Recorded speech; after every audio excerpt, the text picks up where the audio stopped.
Hello friends, welcome to Tech Creations. कैसे हो आप सब। आज की ये वीडियो क्लास 9 स्टूडेंट्स के लिए काफ़ी ज़्यादा यूजफुल होने वाली है, क्योंकि मैं लेकर आया हूँ aren't all in one class 9 English language and literature book का रिव्यू, साथ साथ कंटेंट एनालिसिस।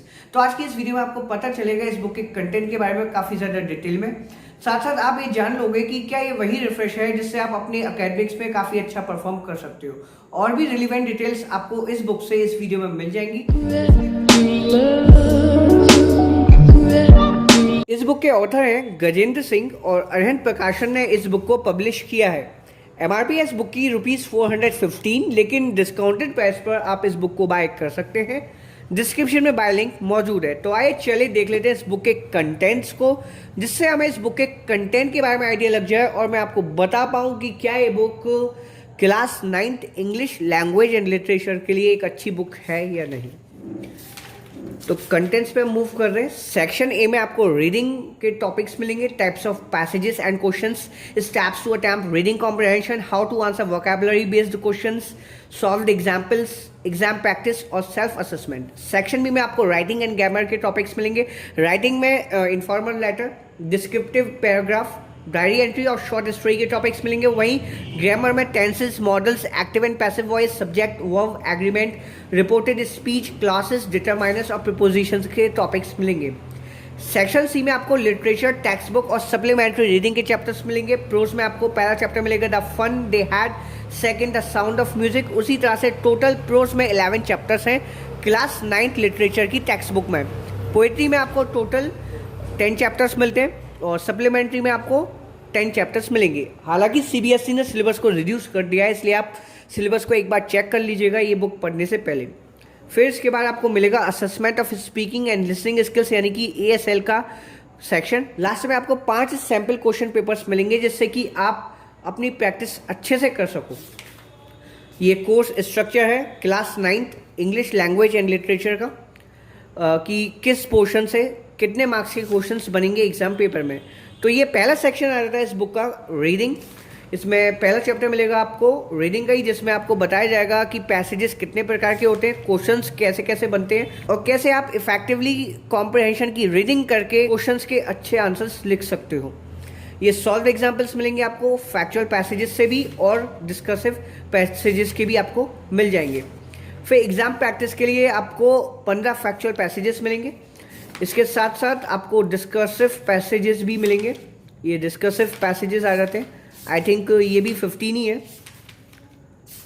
फिर इन सभी के आपको आंसर्स मिल जाएंगे, जिससे कि अगर आप खुद से भी सॉल्व ना कर पा रहे हो तो इनको सॉल्व कर सकते हो। सेल्फ असेसमेंट के लिए आपको पैसेजेस भी मिल जाएंगे, और जिससे कि आप फर्दर प्रैक्टिस कर सको। इसमें राउंड वाइज पैसेजेस आपको गिवन है। तो ये रीडिंग सेक्शन चल रहा है। फिर ये राइटिंग एंड ग्रामर का सेक्शन आ जाता है, जिसमें आपको पहला चैप्टर मिलेगा इनफॉर्मल लेटर। आपको बताया जाएगा कि आप एक इफेक्टिव और एक एक्यूरेट लेटर कैसे लिख सकते हो। आपको कंप्लीट फॉर्मेट मिलेगा, सॉल्व्ड एग्जाम्पल्स मिलेंगे, एग्जाम प्रैक्टिस का कॉलम मिलेगा आपको, जिससे कि आप अपनी प्रैक्टिस कर सको और आप खुद का असेसमेंट कर सकते हो। उसके लिए भी क्वेश्चंस मौजूद है। ये दूसरा चैप्टर है डिस्क्रिप्टिव पैराग्राफ। इसमें आपको बताया जाएगा कि आप कैसे एक इफेक्टिव पैराग्राफ लिख सकते हो। Description of a person, description of a place and description of an event. फिर ये सेल्फ असेसमेंट के लिए आपको क्वेश्चंस मिलेंगे, टोटल 10।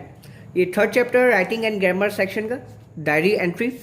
इसमें आपको बताया जाएगा कि डायरी एंट्री के फीचर्स क्या होते हैं, डायरी एंट्री क्या होती है, और format of diary entry, exam practice के लिए क्वेश्चंस। तो दोस्तों आप देख पाए होंगे कि कंटेंट इसमें पूरा है, यानी कि आपको बताया भी गया है कि एक पार्टिकुलर टॉपिक के बारे में कि इसको आप कैसे लिख सकते हैं, क्या फॉर्मेट होता है। उनके क्वेश्चंस भी मौजूद हैं, सॉल्व फॉर्म में भी हैं और अनसॉल्व फॉर्म में भी हैं। फिर फोर्थ चैप्टर है शॉर्ट स्टोरी। इसमें आपको बताया जाएगा कि शॉर्ट स्टोरी के मेन एलिमेंट्स क्या क्या होते हैं, कैसे आप एक अच्छी शॉर्ट स्टोरी लिख सकते हो और क्या क्या आपको पॉइंट्स अपने माइंड में रखने पड़ते हैं जब आप एक शॉर्ट स्टोरी लिख रहे हो। तो ये शॉर्ट स्टोरी का फॉर्मेट, फिर एग्जाम प्रैक्टिस का कॉलम मिलेगा और लास्ट में आपको सेल्फ असेसमेंट के टोटल 10 क्वेश्चंस मिलेंगे। ये ग्रामर का पोर्शन स्टार्ट हो जाता है, जिसमें आपको पहला चैप्टर मिलेगा टेंसेस। इसमें आपको ब्रीफ थ्योरी मिलेगी जो आपको पता होनी चाहिए। फिर इसके बाद आपको क्वेश्चंस भी मिलेंगे, बीच बीच में एग्जाम्पल्स भी मौजूद हैं। ये प्रैक्टिस क्वेश्चंस हैं। ये दूसरा चैप्टर है मॉडल्स। तो दोस्तों अब मैं थोड़ा स्किप कर रहा हूँ, अब मैं चल रहा हूँ लिटरेचर के सेक्शन पे। आपको आइडिया लग ही क्या होगा राइटिंग और ग्रामर के सेक्शन के बारे में। तो ओवरऑल अब तक तो ये बुक काफ़ी अच्छी लगी मुझे, और मैं आपको रिकमेंड करूँगा कि राइटिंग और जो रीडिंग का सेक्शन है इस बुक का वो काफ़ी ज़्यादा अच्छा है। आप इस बुक से काफ़ी अच्छी प्रैक्टिस कर सकते हो इन दोनों सेक्शंस की। ये लिटरेचर टेक्स्ट बुक के आपको चैप्टर्स मिलेंगे। ये पहला चैप्टर है the fun they had by Isaac Asimov. इसमें आपको चैप्टर ओवरव्यू मिलेगा कि इस चैप्टर में आप क्या क्या पढ़ने जा रहे हो। उसके बाद आपको ये अबाउट दी कैरेक्टर्स, जो मेन कैरेक्टर्स हैं इस स्टोरी में, वो उनके बारे में आपको बताया जाएगा। फिर ये समरी भी काफ़ी अच्छी मिलती है, इतनी मिलती है कि अगर आप NCERT टेक्स्ट बुक से चैप्टर पढ़ चुके हो तो आप एंड टाइम पे समरी को मेमोराइज करके समझ सकते हो और काफ़ी अच्छे से स्टोरी आपके दिमाग में घुस जाएगी। फिर आपको वर्ड मीनिंग्स मिलेंगे, और आप अगर इसका कंप्लीट चैप्टर व्यू करना चाहते हैं तो आप इस कोड को स्कैन कर सकते हैं, ये NCERT के द्वारा ही गिवन है। फिर ये आपको मिलेगा NCERT फोल्डर, इसमें आपको NCERT टेक्स्ट बुक के क्वेश्चंस मिलेंगे। उसके बाद आपको प्रैक्टिस के लिए ये एग्जाम प्रैक्टिस का कॉलम मिलेगा, जिसमें आपको extract based questions, short answer type questions और लॉन्ग आंसर टाइप क्वेश्चंस मिलेंगे with detailed answers. Self assessment का भी आपको इसमें कॉलम मिल जाता है। उसी तरह से ये दूसरा चैप्टर स्टार्ट हो जाता है द साउंड ऑफ म्यूजिक। सबसे पहले आपको चैप्टर ओवरव्यू मिलेगा, फिर आपको बताया जाएगा कैरेक्टर्स के बारे में कि इस स्टोरी में मेन कैरेक्टर्स कौन कौन है, उनके बारे में एक ब्रीफ ओवरव्यू। ये समरी है चैप्टर की। फिर उसके बाद आपको NCERT फोल्डर मिलेगा, उससे पहले आपको वर्ड मीनिंग्स मिलेंगे। फिर आपको मैं पोइट्री का सेक्शन भी दिखा देता हूँ। तो दोस्तों बुक काफ़ी अच्छी है, इसमें आपको काफ़ी अच्छी अच्छी चीज़ें मिल जाती हैं। राइटिंग, ग्रामर और रीडिंग का सेक्शन तो काफ़ी अच्छे से इसमें गिवन है, जिससे आप अपनी प्रैक्टिस कर सको। बात की जाए अगर लिटरेचर पोर्शन की, तो इसमें जो समरी गिवन है वो काफ़ी ज़्यादा इफेक्टिव साबित हो सकती है अगर हम अपने जो स्टोरी है या फिर पोइम्स है वो पढ़ चुके हैं या समझ चुके हैं, तो रिवीजन के लिए बहुत इफेक्टिव साबित होगी। और NCERT फोल्डर भी इसमें गिवन है। इसके साथ साथ इसमें आपको क्वेश्चंस भी मिल जाएंगे, जिनसे आप पता कर सकते हो कि एग्जाम में कैसे क्वेश्चंस बनते हैं। ये पहला चैप्टर है पोइट्री का, the road not taken by Robert Frost. इसमें आपको पोएम का कंप्लीट एक्सप्लेनेशन मिलेगा। उससे पहले आपको साइड में पोएम का सेंट्रल आइडिया मिलेगा कि इस पोएम का मेन मकसद क्या है, मतलब इस पोएम में आप क्या पढ़ोगे, क्या सीखोगे। फिर इसके बाद एक्सप्लेनेशन के बाद आपको पोएटिक डिवाइसेस मिलेंगे जो इस पोएम में इस्तेमाल हुए हैं, लाइन वाइज लाइन। ये NCERT फोल्डर है इस पोएम का, कि NCERT टेक्स्ट बुक में जो जो क्वेश्चंस मौजूद है। ये एग्जाम प्रैक्टिस का एक कॉलम है, जिसमें आपको short answer type question, long answer type question और एक्सट्रैक्ट बेस्ड क्वेश्चंस मिलेंगे। फिर इसके बाद आपको सेल्फ असेसमेंट का कॉलम मिलेगा। तो दोस्तों आपको आइडिया लग ही गया होगा इस बुक के कंटेंट के बारे में। अगर आप मुझसे पूछें कि क्या ये बुक आपको बाय करनी चाहिए या नहीं, तो दोस्तों मैं इस बात से एग्री करता हूँ कि ये बुक काफ़ी ज़्यादा अच्छी है। दोस्तों आप इस बुक को अच्छे से पढ़ लो तो आप काफ़ी अच्छे मार्क्स स्कोर कर सकते हो।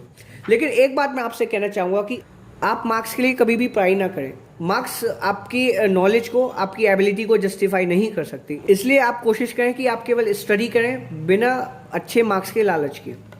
फिर इसके बाद आपको इसमें सैम्पल क्वेश्चन पेपर्स भी मिलेंगे, जिनसे आप प्रैक्टिस कर सकते हो एग्जाम से जस्ट पहले, अगर आप अपना ये सिलेबस कंप्लीट कर चुके हो तो एक कंप्लीट पैकेज आपको इस बुक में मिल जाता है। और क्लास 9 के स्टूडेंट से मैं पर्सनली कहना चाहूँगा कि इस बुक को मैंने भी पढ़ा था, इस वजह से मैं इस बुक की ज़्यादा तारीफ कर रहा हूँ और मुझे भी काफ़ी फ़ायदा हुआ था इस बुक के थ्रू।